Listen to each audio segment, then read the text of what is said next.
Hi everybody, this is just a quick first impressions video that I've tried to make 3 times today, and the first time my sister walked in with the baby, and now the baby's here, but she's outside feeding the ducks, and then the second time my dad walked in, and then my sister walked in again, and it was like that, of course. The minute I try to make videos, everything like that happens, and I apologize for my lashes, but I need a fill like you would not believe.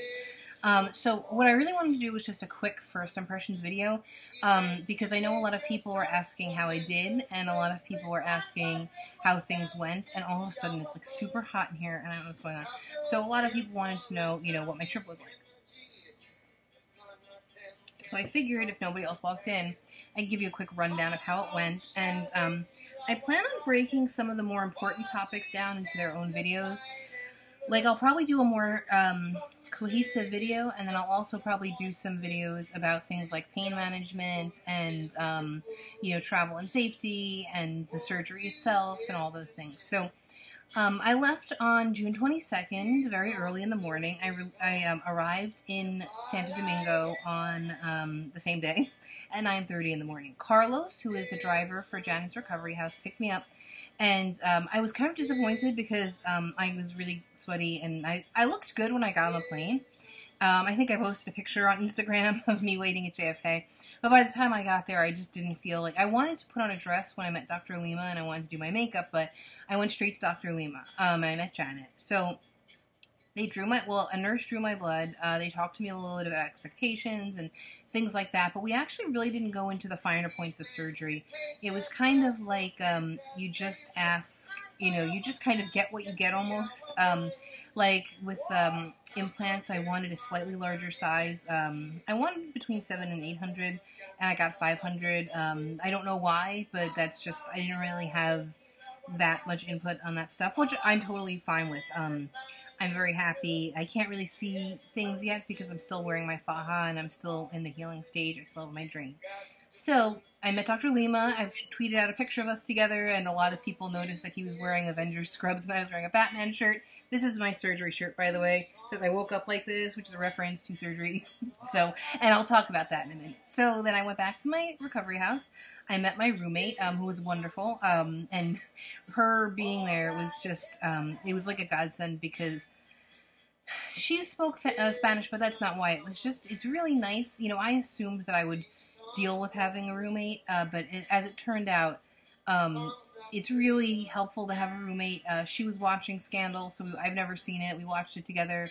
But, there were times where she would notice that I needed something before I did. She said, "Are you okay? Can you breathe?" Things like that. So it was just really nice to have somebody watching your back and helping. And she was just a really nice person. I know that not everybody has a great roommate experience. So that was nice. The recovery house was wonderful. Janet is great.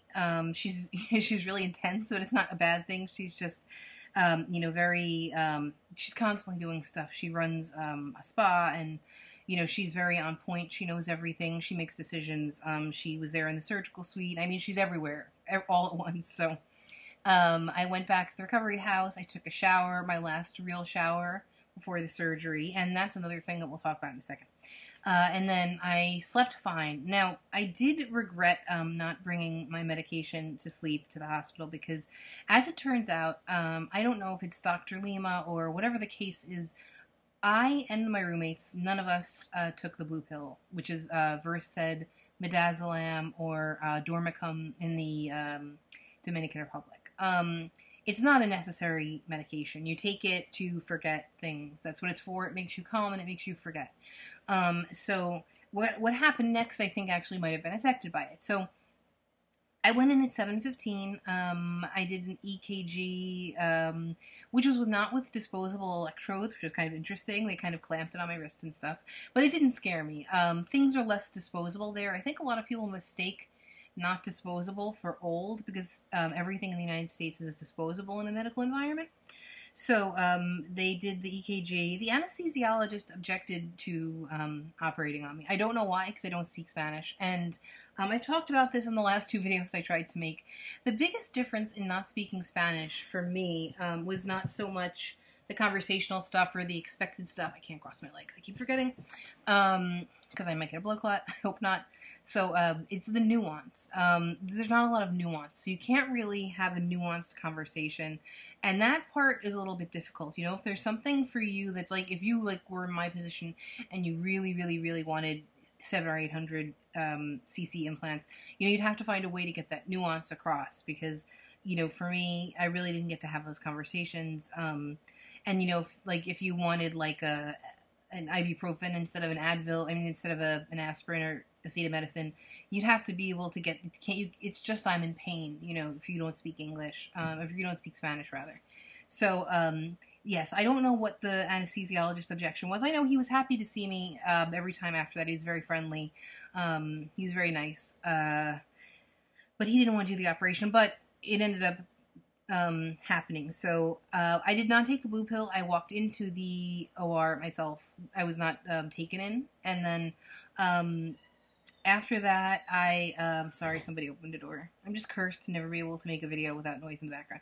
So I walked into the OR, and then the longest and weirdest part for me was, as we all know, it's epidural and light sleeping sedation. It's not general anesthesia. And they gave me the epidural, and then that went on for a while, where there was a lot of testing, like, do you feel pain, or do you feel a pinch, or do you feel nothing? And I was very afraid that I would miss an area of pain and I would feel something during surgery. So that took a long time, and for some reason they tilted the table backwards, and I was afraid I was going to fall off, and Janet was there, and she was saying, no, you're not going to fall off, but I couldn't say to somebody, like, when she wasn't there, there's something on the back of my head, it was like metal, and it hurt. So I couldn't express to anybody whatever it was hurting my head, but it wasn't the end of the world. I knew it was like that would be over soon and the table would be flat. But then they started the surgery and I was still awake, and I was like, oh my God. Now the second anesthesiologist did not speak English, so I would be like, can you put me to sleep? And he was like, I don't understand. No comprende. And it was very, not scary, I was just like, oh no. But I didn't care, so I must have been sedated to some degree. And in the United States, I have had similar experiences where it wasn't general anesthesia, where they didn't fully sedate me and I felt a lot of pain. And I have a feeling that something in my pre-surgical testing makes doctors not want to fully sedate me. So I think that might have been what happened to me. I know some people who I was in the recovery house with were out. Other people said they were awake for all or most of the surgery. I think I was the most awake, but I also think that it doesn't matter, because it's not like you read stories how people get traumatized by being awake during surgery. It's not that. It's because it's a form of surgery, it's a form of anesthesia that's different, that's common, that's used here, and it's not the same as waking up during a surgery and not being able to move. I was talking, and at one point I said, are you going to put me to sleep? And somebody said, no, we like to talk to you. So my guess, and I could be wrong, this is just a guess, my guess is that the blue pill makes most people forget that they're partially conscious for all or some or most of the surgery.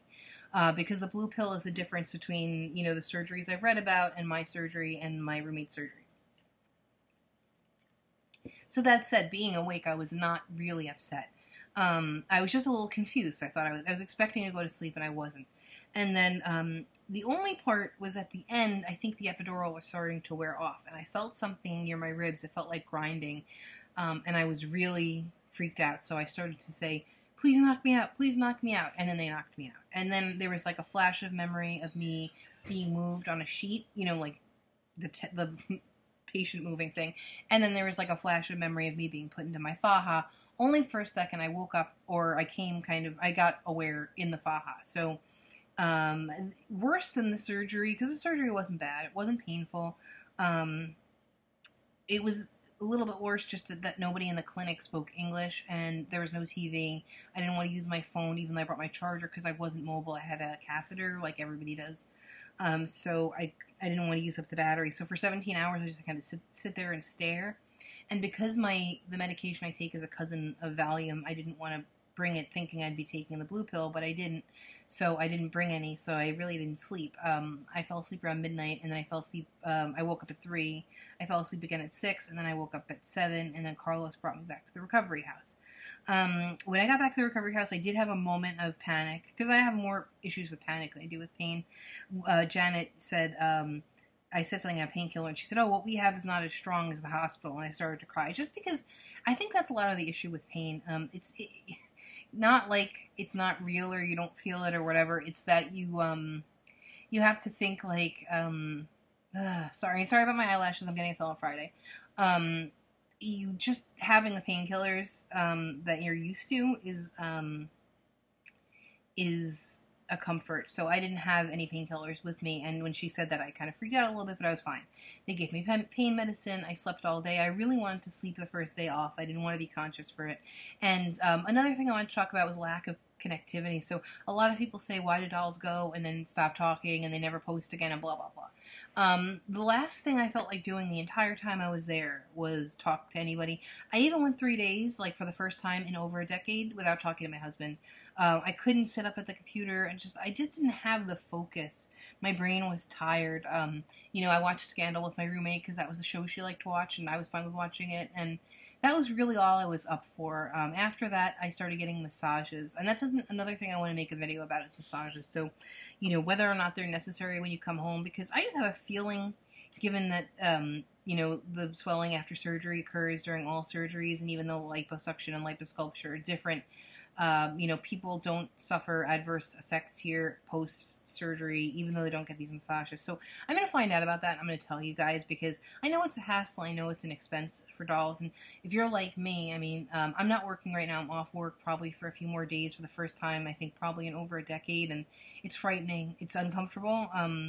A lot of stuff happened while I was gone that I couldn't really address, and it's stressful. So most of the crying I did was not because of pain or surgery or fear. It was because of things going on at home that I couldn't fix. And it was upsetting, but, you know, things happen. Life goes on. So I just wanted to mention that. I think my niece is coming in. So, yeah, there was not a lot of, you know, excessive pain or anything like that. I was just mainly nervous about it, and the massages weren't, a lot of people describe them as painful. I didn't find them to be painful. The first one or two felt a little bit at parts like somebody dragging their fingers over a bruise because you have surgical swelling, but at other points it was fine. The only part I didn't like was the needle. So I'm going to find out about that, and I'll tell you guys. The stuff about pain relief, there were painkillers.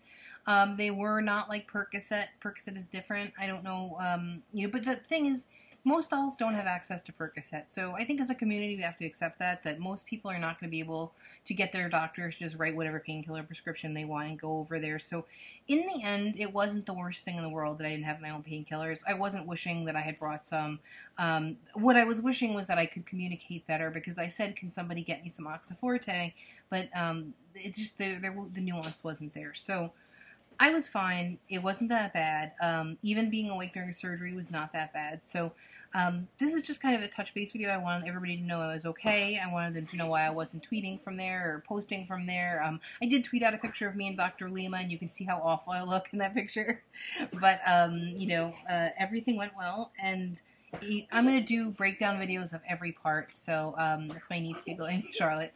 So if you have any questions, if you want to know about how anything went, this is just kind of a preliminary video, and I'll talk about things like massage, I'll talk about the post-op period, I'll talk about the surgery more in depth, and everything like that, and the things that I didn't use. I dragged that stupid BBL pillow all the way through JFK, and I don't know how anybody would use a BBL pillow when they're in. I could barely get in and out. Okay, I could get in and out of bed by like Monday or Tuesday, but I could barely set my own pillows in the bed. I don't know how anybody would set the BBL pillow, so I don't know. I think I'm going to put it back on eBay because I really don't want it. So that was basically all I wanted to say. And I will make more videos, but if anybody has questions, comments, whatever, thank you so much for the messages. It was really nice to see on my lock screen, even though I was too tired to respond, that people were asking about me and looking for me, and I really appreciate it, so thank you. And, yeah, let me know if you have any questions. Tweet me or comment. Thanks. Bye.